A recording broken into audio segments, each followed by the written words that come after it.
Hello and welcome everybody.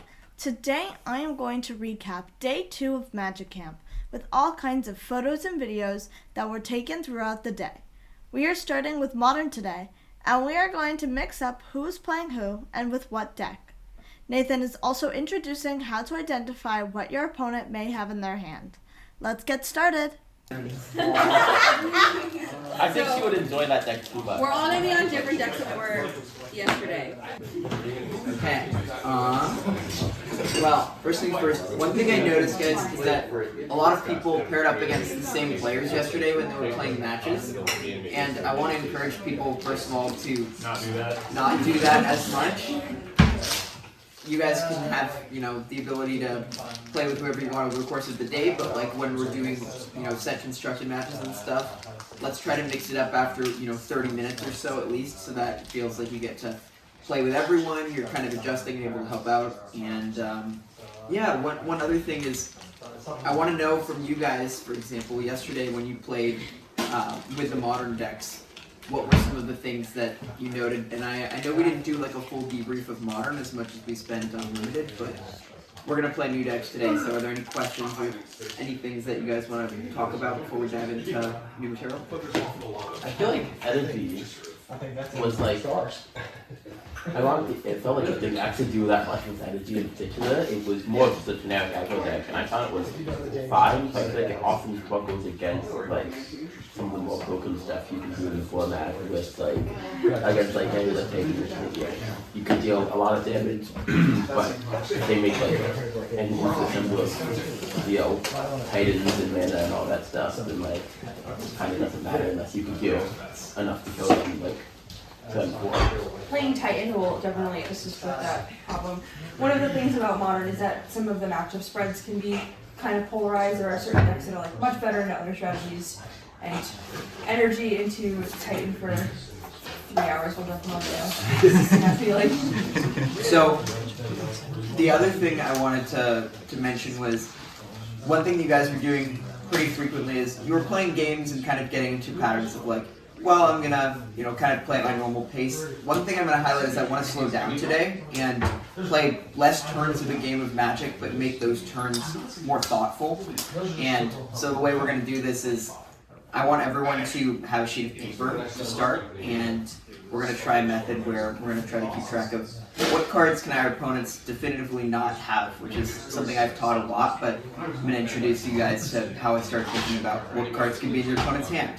So, we'll do this in a few seconds, but I'll get a sheet of paper for everyone and a pen, and I want to show you guys a practice exercise. But this is kind of another introduction to this, and then we're going to work on this in different formats throughout the day. But, what do you guys know about constructing a range for your opponent's hand? Have you guys heard of that before? Like Robbie? Oh my god! I also would talk about that. Charlie, what do you know about that? It's just you, based on this, you can make a range of cards based on what you could have or not have. If you play a shock on turn 1, then you can infer that they don't have, or if they play a tap shock and pass, you can infer that they don't have a pressure, so they're in their hand. Okay. In other words, one of the basic ideas of this is, when your opponent makes a play that you could tell is the opponent is worse than a better play, you can maybe say they can't have that better card, right? They would have played it on turn 1. And lands are the first place that we usually look when we're trying to figure out, did our opponent play an ideal land or a less than ideal land? So in Standard, for example, you guys know how you probably never want to play a pain land on turn 1 if you had a pain land, right? Over a non-pain land, because then you're just taking extra damage for no reason. So that's kind of the place where this is most obvious, where it's if your opponent plays a pain land on turn 1, they probably have a land-like hand. That's the biggest sign that we had in the last format. It's a little more complicated in Modern, where people play fetch lands all the time, but one of the signs might be, for example, your opponent played an Arena of Glory turn 1 tapped. So, what we're going to do is, with our pieces of paper, and I'm going to go around and try to help everyone with this, we're going to separate into 2 columns. This pen works. You need to remove, it has a tip on it. Yeah, Alright. So, our 2 columns, we're going to put headers on. We're going to put on the left side in range, we're going to write. And on the right side, out of range.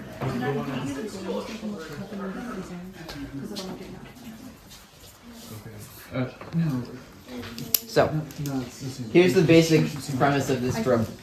The first thing is, you can imagine when you start a game, your opponent could have any single card in their deck in their hand, right? Does that make sense? Yeah. Yeah. You have no information. Whatever cards are in their deck could be in their 7-card hand.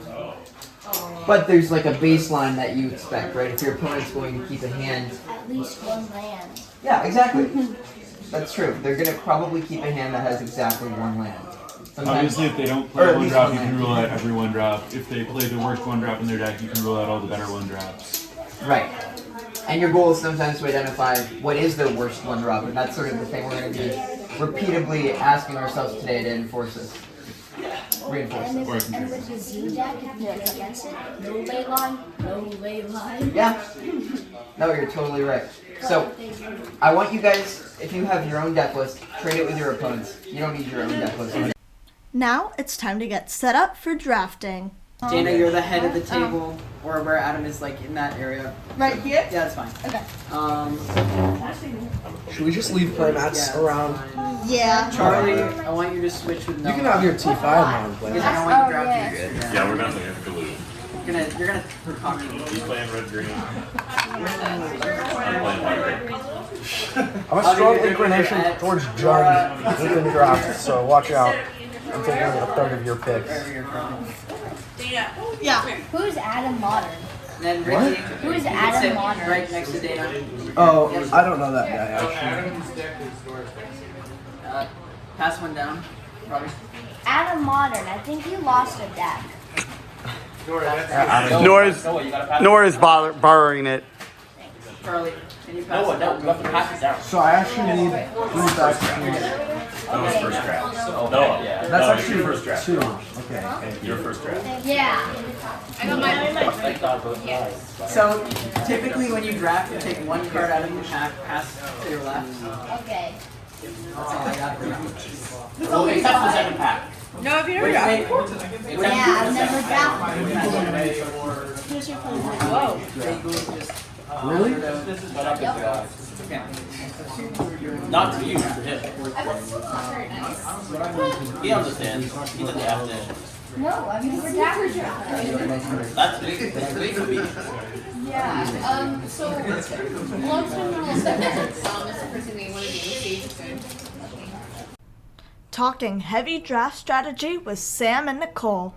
Maybe people have some ideas of like questions about general magic strategy that they would like answered. And also, some people ask me the same question or the same question in slightly different contexts. And so that made me realize that I think questions that some people have are likely questions that other people have that haven't thought to ask. So what I wanted to do was get everyone together so that anybody could ask any kind of like general magic strategy question, and it could be answered once for everyone.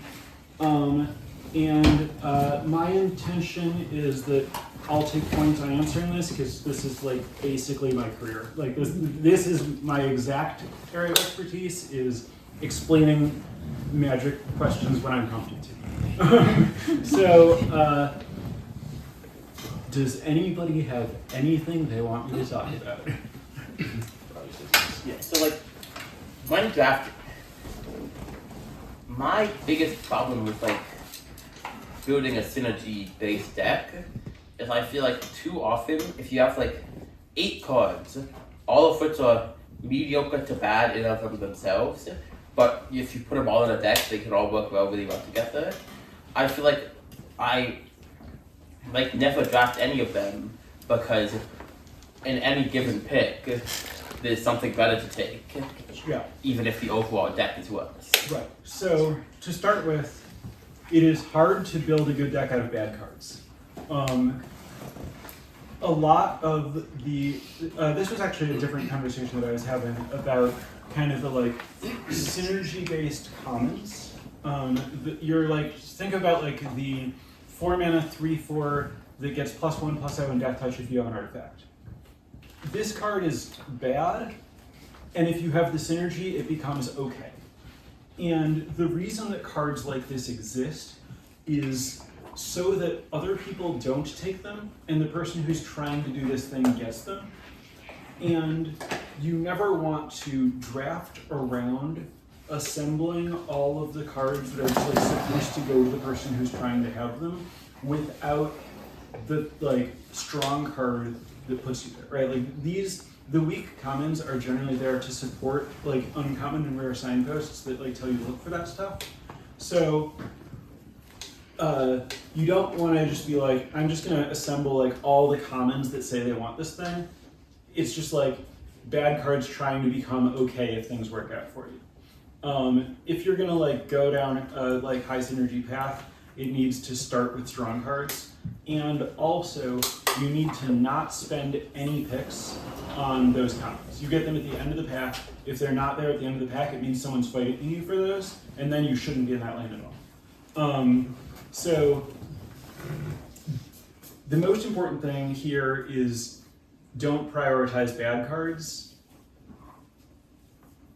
where bad cards are cards that have a low ceiling. When you're drafting a synergy-based deck, what you're looking for is cards that have a high ceiling that can be really powerful if you're using them right. And you want your deck to just be like all cards that have a high ceiling together so that all of them are strong. My kind of general thesis about the most important part of drafting is to never take a bad card unless the pack only has bad cards. And this sounds obvious, I hope, but it is not how people draft. Because people generally figure out what colors they are and then take the best card in their color. But a lot of the time, the best card in your color is a bad card, and you shouldn't be taking it because that's spending a pick on a bad card. And it's like, well, why would I take a card that's not in my color instead of this card that is in my color? And the answer is, the card that's in your color, if it isn't good, it isn't going to make your deck better. It might make your deck different, but it really doesn't matter if your like 10th pick common costs 3 mana or 4 mana and they're like roughly the same power level. What matters is being in a space where you're going to get more good cards. So like, take a sideboard card, take a land, take a card for an archetype that you're not, but maybe are going to pivot into. Like, find some way to get a pick that could make your deck better, rather than a pick that can't make your deck better. It might be in your deck, but it's not going to make it better. And this kind of ties into the conversation that I was having with Dana earlier, that the way to read signals is to not try to read signals, it's just to try to take good cards. Because if you are taking good cards that you are getting past, it means that you are getting past good cards that are in a lane. And by being in the lane that is the lane that those good cards are in, you are in a lane that is open. You know it's open because you got past those cards. That means that people passing them to you didn't want them. If they are stronger than expected for their pick, it probably means that the people passing to you took worse cards over those cards because they couldn't use those cards. So they can't be in that lane, so that's the open lane, so you've read the signal. So by taking the best card, you are automatically reading the signal. When you say, we'll just take the best card every pick, it's like, well, what if the best cards are just like all different colors, no synergies with each other, like I'm not gonna have a deck. That is true. You do need to draft a deck, and there are times when you are supposed to not take the best card in a pack. The important thing is that you never take a bad card. You can take a card that's a little bit worse to work with the other cards that you have, as long as the card that you're taking is going to be meaningfully improving your deck for what it's trying to do. If it's not, give yourself an option to pivot somewhere else. So the question, getting back to, so where does this come into building a synergy-based deck, is when there are only bad cards, that's the time to take a card that has low floor, high ceiling, because at least it has some upside, where like the consistent C level card has no upside. And so you take this like, you know, maybe it gets there, maybe it doesn't, like synergy build around type card when it's free to take it or when it's cheap to take it and the upside is high, and then you just keep an eye out for the support. And again, you never take a much worse card over a much better card to chase that support, but when it's pretty cheap, when it's like, well, this card's, you know, kind of fillery, this card at least supports that card, maybe this comes together, that's where, you know, you can make a speculative pick that's not giving up on power level, it's just kind of like gambling on power level. But you want it to be profitable gambles. So like, it's fine-ish to take a B card that is in your, you know, archetype over a B plus card that's far away from you, but you shouldn't take a C minus card Ever. in your. Just never take it. You only take it if there is not a card that's better than C minus. And so, if there's, you know, this B plus that's like red-white and I'm this like blue-greeny deck, well, who I'm cares? blue-green, maybe I end up with a lot of good mana fixing and maybe I play this red-white card. Maybe red-white is Whatever. hecka Or, open. yeah, and like I'll just the only situation where it's good to pass that red-white card is if it's like, you know, totally off your colors, totally off your strategy, no way it's gonna end up in your deck, and you want to give it to the person next to you so they take it and maybe they play it and maybe they stay out of your lane. So I think another, like, in a similar thing that Sam is saying, but just like reframing it into a different, like, sort of concept, is that most synergistic decks, I think I talked to Cormac a little bit during Cormac's draft, have payoffs and they have enablers. And I think a lot of the, you know, quote unquote bad cards that you wouldn't take initially would fall into like they're enabling a certain strategy, or they're like, you know, not a great payoff for a certain strategy, but if you're already in it, it's an ideas, like, you know, a good card. So when you end up in a synergy space, it is typically because you have a very strong thing that you're doing that is, I just forgot the word I was using. Payoffs and enablers? Not the enabler, the other one. Payoff? Payoff. This is how you know my brain is really starting to die. But like, you already have really strong payoffs. And from there, you know, most of the enablers are only going to enable one synergy. And so they're not things that other people at the table are valuing, and you're going to get them late. But it will require you first to have a way to use those payoffs. And so synergistic spaces are not really things where you're like, man, I really want to draft this counters deck, so I'm going to take a bunch of things that like put one counter on my card, and then like maybe I'll find something that is good with that later. You want to already have the thing that is making your cards good, which comes from taking the good cards. It helps you find your lane.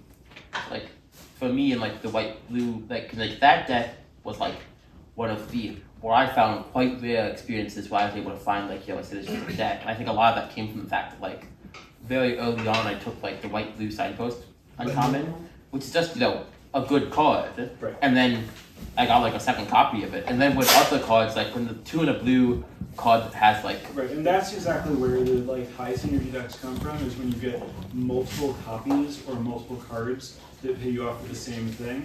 And that's when you can start taking cards that are like pretty bad if you're not doing the thing, but you are going to consistently be doing the thing. Like you were able to play those guys that give -3, -0, yeah, I was about to say that. because you had enough of the stuff that pays you for double spelling, and those are really good at double spelling, but not good at anything else. And if you don't have payoffs for them, they shouldn't be anywhere near your deck. And we took that card because we already had 2 of the cards that did that thing. Yeah. So when we looked at that card, we were like, okay, there's not a lot of good things in the pack. Maybe this card is a little better, but we already have 2 things that work with the synergy space, and because we already had them, it meant that we could, you know, we were playing something a little more synergistic. Yeah. Does that make sense? Yeah. Like both you, I thought that was super helpful. Kind of, I kind of got more than I asked for there. Like, yo, I was like, how can I build this type of deck? And instead you're like, okay, I'm gonna reframe your entire perspective on drafting. But like, That's a light bulb. Yeah, me too. I have one follow-up question though, because Yeah. you said don't take bad cards, but Yeah. you famously build decks out of cards that most people consider unplayable, Right, presumably because of the synergy and the way they work together. right. So how do we know where the bad bad cards card is a card. Like the bad card, like, so basically, there are No 2 ceiling. different kinds of bad cards, right? If you are a data head, you like really like looking at like the 17 lands win rates and stuff to like get a baseline of like how good are all these cards, and you're like, okay, so like the bad commons end up with win rates that are like 52% or whatever. I shouldn't ever play any of those because there are like enough commons that have win rates that are like 54%. It's like, why would I play with a common with a 52% win rate? I'll just never pick any of those cards. Then there's some like weird, like uncommonly rare build-arounds that end up with win rates between like 48 and 52%. And sometimes those ones are good cards. I'm someone who like uses and values the data a lot. But a lot of people express skepticism about the data because they feel like the people who use it a lot use it like biblically. Like they just take it as gospel. Like this card is better than this card. Take the better card. For me, if a card has a high win rate, that's just unassailable. It's in the aggregate case, it wins a lot. So you should be able to win a lot with it or you're doing something wrong. If the card has a low win rate, that tells you in the aggregate case, people lose when they play this card. So in order to make this card good, you need to have a theory about what you're doing with it that is meaningfully different than what other people are doing with it. And if you can explain what that theory is, try it out. That's just having any justification is enough that there's like merit there. If you can't explain why what you're doing with it is materially different than what other people are doing with it, you probably shouldn't get involved. So if you see like, a common that's just like a 4-mana 4/4, there's no chance you're going to do something special with this card. It's just not going to work out. Like your results with it aren't going to be better than other people's. The only reason you would want to play it is if you didn't spend a pick on it, you got to deck building, and you're like, wait a second. My deck has no way to win. I just need like a body that can attack somebody. And then you can play this bad card that does something your deck needs. But if you're gonna like actually pick a card with a bad win rate, then you need an understanding about like why it's gonna work differently for you. A good example, one of my favorite cards in any limited format is a card called Witness the Future from Crimson Vow that is 2 and a blue. Shuffle up to 4 cards from a graveyard into their owner's library. Then look at the top 4 cards of your library, put a card from them into your hand. This card had a really bad win rate, and I kind of don't understand why, because it was like one of the cards I performed best with. But I understood that like if I have this card, I can find another card that can let me get it back from my graveyard to my hand, and then I can build a deck around the concept that not only will I never run out of cards, but the longer the game goes, the better my deck will be, because I'm putting my good cards back in my deck and leaving the bad cards that I draw out of my deck and the lands out of my deck, and my deck is just getting more and more spell dense as the game progresses. And now I can just play a purely defensive game where my only goal is to make the game take as long as possible. I never need to find an attack. I never need to use a removal spell on a blocker. I never need to think about my opponent's life total as a relevant integer in the game. And I know how to take advantage of being able to play with that focus. And I believe that other people, when they put this card in their deck, are just using it as like a really weird divination. Like, they're just like trying to be like, well, this will get like, I'm not really going up a card, but I'm going up a little bit of deck quality and finding a card, and so it's like somewhere between impulse and divination, where you're like, putting good cards in my deck is worth maybe half a card, and the card selection's worth, maybe like a card and a half, so that rounds out to being like roughly a divination or whatever. And that, like, it's a slightly bad divination if you're not warping your entire game plan around it. But if you know how to warp your entire game plan around it, you could actually build really good decks. And so I had a coherent theory that explained why the card was going to perform differently the way that I used it from the way that other people were using it. I tested that theory a lot. I won a lot of drafts with this card. I was very sure that for me it was a much higher win rate card than the data said. And so that's how to approach, is this card a genuinely bad card or is it a narrow card, is mostly what's your theory about what the data isn't telling you. I also think that like when it comes to different like forms of draft styles, and like I also am in a similar boat to Sam, one of the people that will play a lot of cards that other people are not willing to play, and you know, play a lot of colors and do all those things and be a little bit more adventurous. And I think it comes down to when you're building a deck, have all of your cards having a purpose. I think that when you're drafting, I think we had a point where we talked about 2 different 2-drops, and one like when it was tapped it's scryed, and I don't remember what the other one was, but it didn't do something like as notable, it was just a body.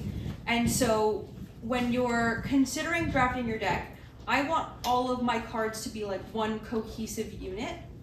And so similar to the card that Sam just explained, you know, if you play it with no intent to do something specific, you're spending mana on like, you know, kind of like an empty card, where if you are using that with intention and it has a place in your deck, then all of a sudden all of your cards are doing a little bit more. And so I think it results in a lot of decks where we put together a lot of cards to generate value and then can just like make so much value that things don't matter anymore with cards that would not have done things on their own.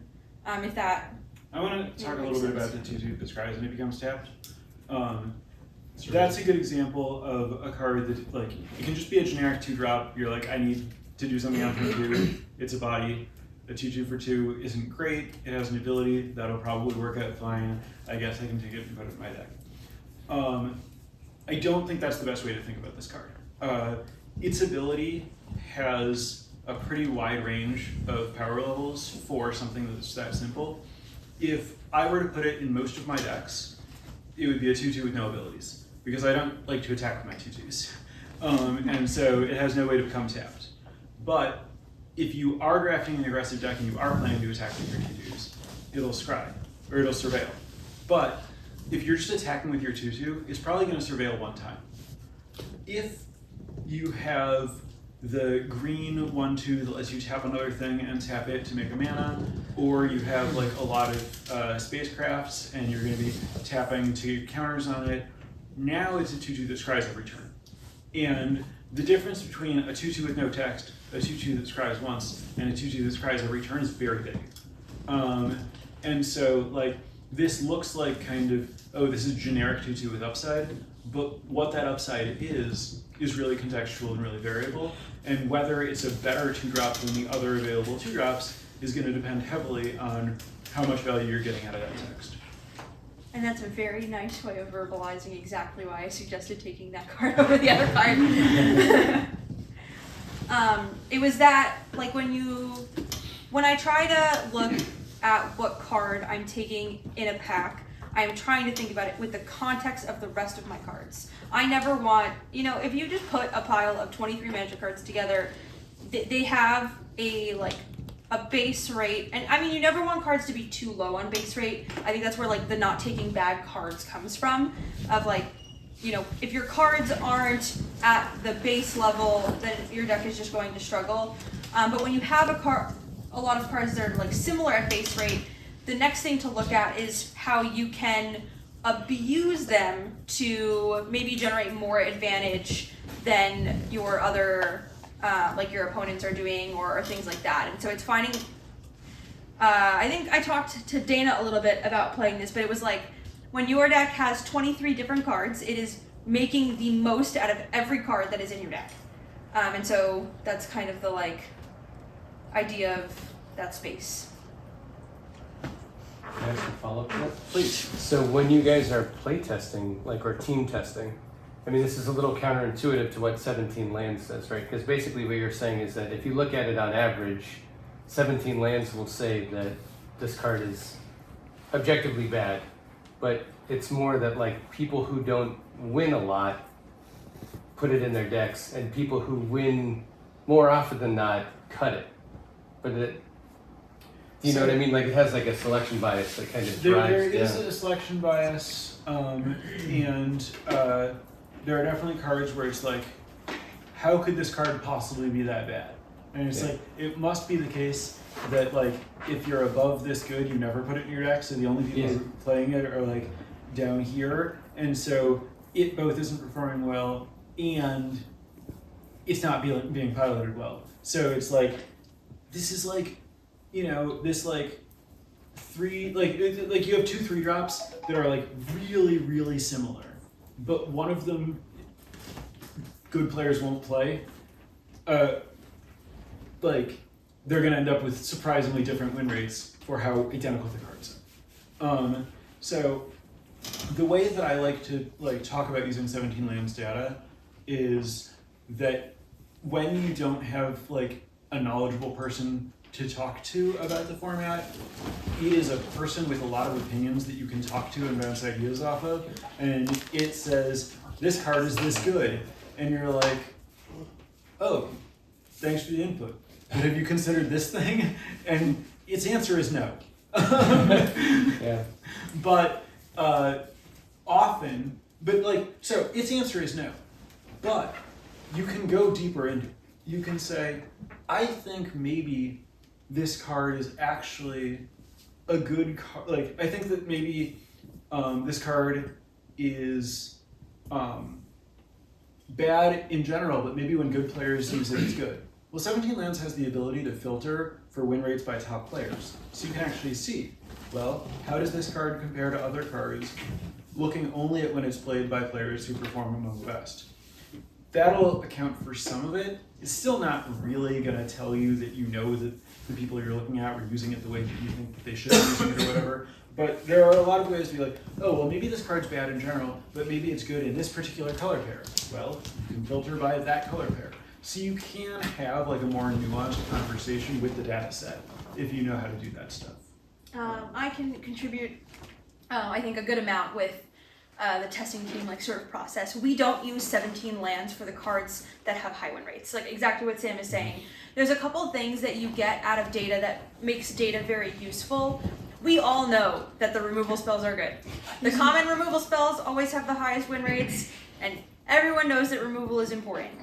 When we look at 17 lands, we're using it in a way that I think is a little bit more unique and a little bit more targeted. So I think that generally the Magic community as a whole treats online data as something that's like, you know, the be all end all and like very important. I think that's true in like, you know, most Pro Tour metas match the meta that's on Magic the Gathering online at the time. And I don't think that that's any different for 17 lands. You know, there's some teams that swear by just like memorizing all of the 17 lands data. We try to use the knowledge that everybody can see 17 lands to our advantage. So when we look at 17 lands, some of the things that we look at are like, what are the cards with the worst win rates? You know, some of them are just going to be unplayable. Some of them are, you know, if you end up in a pretty scrappy draft, you open some bad rares, you're having a hard time finding your lane, how can you piece together a deck that will get the highest win rate you can? So an example of a card like this, we put them in the cheeky category for the last set, was Vincent's Limit Break. You know, in, like when you just look at the card, it is not super incredible. It, you know, can sometimes bring something back, but if you have a couple cards that say, you know, they can't be blocked, you can make a big not be blocked thing and maybe cheat out some wins that you would not have been able to do otherwise when other people at the table have big bombs and your deck is maybe on a little bit of the weaker side. You can, on the same vein, like look for synergies between specific cards that are not valued super high. So like someone at the drafting house built a really awesome deck that had side quest play Blitzball, a thing that like gives +2/+0, 4 blazing bombs, and some Vincent's Limit Breaks. And it just like made a huge abuse. And blazing bomb, oh man, it blazed. It killed like 8 things, and it was super scrappy. You know, like he didn't see very many good cards during the draft, took a couple premium removal spells early, but just like generally had seen some pretty weak packs and made the most out of like some cards that other people didn't really like value. And so seeing things at the bottom of the win rates that you might be able to abuse is typically pretty good. And then, you know, a lot of the time we'll use it kind of as like a way to question our process. If there's a card maybe that we don't value as highly, or like something that's low in win rate that we value pretty highly, what are we doing maybe with it that's different? And things like that, seeing discrepancies between what we think and what the data shows, and maybe figuring out where those discrepancies come from. And I think that's generally a more useful way to use 17 lands than to use like, you know, just the win rates or this is the best color pair I or have some thoughts things on like that, but I that. want to let Robbie get in before he forgets. Oh yeah. Just so, like, as like my like contribution here, I recall in MH3 Limited, there's this card, Essence Reliquary. Great card. This I just checked. This card's 17 lands win rate is 47? It's up to 51. People figured it out later before.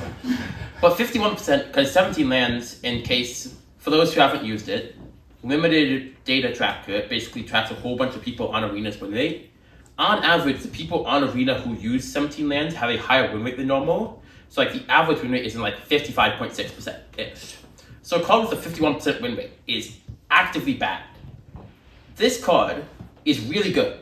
Like really good. Like I'm not unhappy to first pick it. You can build a lot of I have first picked it. you can build a lot of very strong decks out of it. It's called Essence Reliquary. It is a 3-mana spell, white spell that... It's a 2 and a white artifact, tap to return a permanent to your hand, activate this ability only during your turn. A permanent you control. And so that card also reads kind of bad. Like it doesn't contribute anything to the board, and it's like you can loop some ETBs and stuff, but it feels very mana inefficient there. But the key thing is that there are some cards that are like really ETB dependent, where like all the stuff you get out of them comes from the ETB or casting effect. And then if you can loop those cards in good ways, You're basically drawing a card whenever you're trying to set a card to your hand. And so it's just tap to draw not just a card, but like not just a card, but a spell. Yeah, and a really good spell. Specifically like a spell that, yeah. And so it turns out that if you do that, the card's fantastic.